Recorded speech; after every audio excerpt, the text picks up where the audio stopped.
এবং শুধুমাত্র যে স্বাধিকার ভঙ্গের নোটিশ দিয়েছে তৃণমূল তাই নয়, যেমন এক্স স্যান্ডেলে অমিত শাহর বক্তব্য প্রসঙ্গে কংগ্রেসের স্ট্যান্ড বা অবস্থান নিয়ে নরেন্দ্র মোদী এক্স স্যান্ডেলকে বেছে নিয়েছেন জবাব দেওয়ার জন্য, তেমনই এক্স স্যান্ডেলেরই আরও একটা পোস্ট।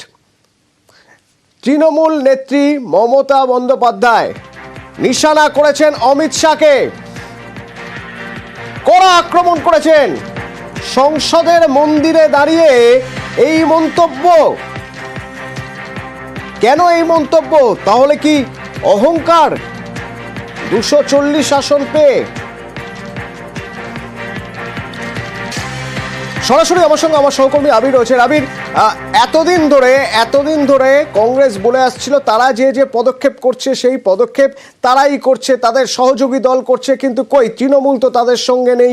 বারবার অভিযোগ উঠছিল যে INDIA যে বিরোধিতা করছে তৃণমূল তো তাদের সঙ্গে নেই, কিন্তু এবার দেখা যাচ্ছে কংগ্রেস যে প্রতিবাদ করছে সেই প্রতিবাদ সুর চড়াচ্ছে আরো তৃণমূল। অন্তত এই এক্স হ্যান্ডেলের পোস্ট তারই প্রমাণ।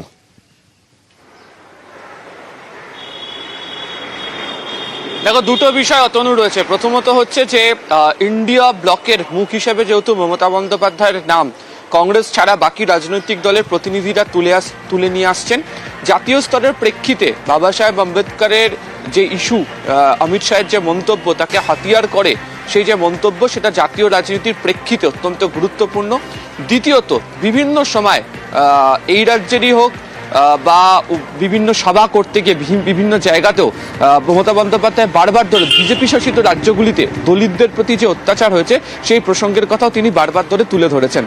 আজকে তিনি যে মন্তব্য করেছেন সেই মন্তব্যে তিনি উল্লেখ করেছেন যে বিজেপির মুখোশ খুলে গেছে, এবং এই প্রসঙ্গের কথা মনে করিয়ে দিতে বলেছেন যে যেখানে গণতন্ত্রের মন্দির বলা হয় সংসদকে, সেই সংসদে দাঁড়িয়ে কেন্দ্রীয় স্বরাষ্ট্রমন্ত্রী যে মন্তব্য করেছেন তা আসলে বিজেপির যে ঘৃণা এবং ধর্মান্ধতার যে রাজনীতি সেদিকেই ইঙ্গিত করে। এবং যারা বাবা সাহেব আম্বেদকরের আদর্শে অনুপ্রাণিত হয়ে থাকেন, এই মন্তব্যের প্রেক্ষিতে শুধুমাত্র তাদেরকে অপমান করা নয়, এর পাশাপাশি যারা ড্রাফটিং কমিটির সদস্য ছিলেন তাদেরকে অপমান করা হয়েছে। কারণ এই দেশ বহুত্ববাদ, এই দেশে বিভিন্ন ধর্মের মানুষজন বসবাস করেন, এই দেশে বিভিন্ন সংস্কৃতির মানুষজন বসবাস করেন। সেক্ষেত্রে দাঁড়িয়ে কোনো একটি নির্দিষ্ট অংশকে যে টার্গেট করে যে করা মন্তব্য, তা আসলে সেই শ্রেণীর অর্থাৎ দলিতদের প্রতি কার্যত যে ঘৃণা সেই বিষয়কে তুলে ধরা হয়েছে। তুমি যদি দেখো যে কখনো উত্তরপ্রদেশ হোক, কখনো মধ্যপ্রদেশ হোক, বিভিন্ন সময় দলিতদের প্রতি যে অত্যাচারের প্রসঙ্গের কথা, সেই প্রসঙ্গেও একাধিকবার মমতা বন্দ্যোপাধ্যায়কে সরব হতে দেখতে পাওয়া গিয়েছিল।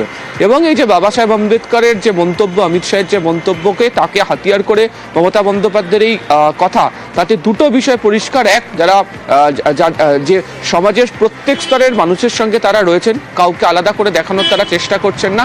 দ্বিতীয়ত, বিজেপি যে 400 আসনের স্বপ্ন দেখিয়েছিল, তারা যেটা 240-এ থেমে গিয়েছে, যদি তারা 400 আসনের স্বপ্ন পূরণ করতে পারত তাহলে সংবিধানের ক্ষেত্রেও কি বদল তারা নিয়ে আসতে পারত এবং সেটা গণতন্ত্রের পক্ষে কতটা ক্ষতিকারক হতো, সেই প্রসঙ্গের কথাও এক্স হ্যান্ডেল পোস্টের মধ্যে দিয়ে মমতা বন্দ্যোপাধ্যায় মনে করিয়ে দিয়েছেন।